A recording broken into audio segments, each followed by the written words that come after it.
Barda update, yan bukas na, June 1, 7 p.m. Yan, ilalabas na ang teaser trailer ng movie ni Barbie Fortesa at David Licauco ng That Kind of Love. Yan na sila Mila at Adam, excited na ang mga Barda fans.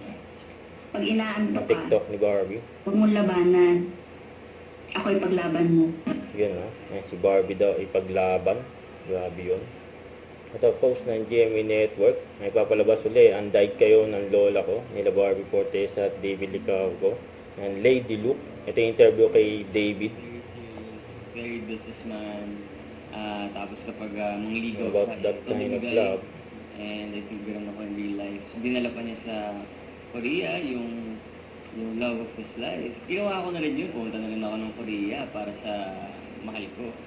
Pero doon, kasi talagang naka-helicopter siya, naka-aeroplano siya, private jet, diba? Hindi naman lahat ng tao nabibigyan ng pelikula. And about Barbie. Sa Barbie.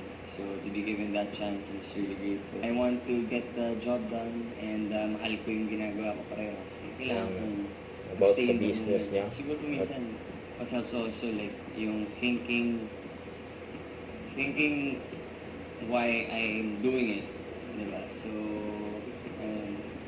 yeah, tsaka keeps me motivated and keeps me inspired. Huwag kalimutan mag-subscribe, click ang notification bell para ma-update. Ito po ang Richard Reaction Vlog. Bye guys, thank you for watching.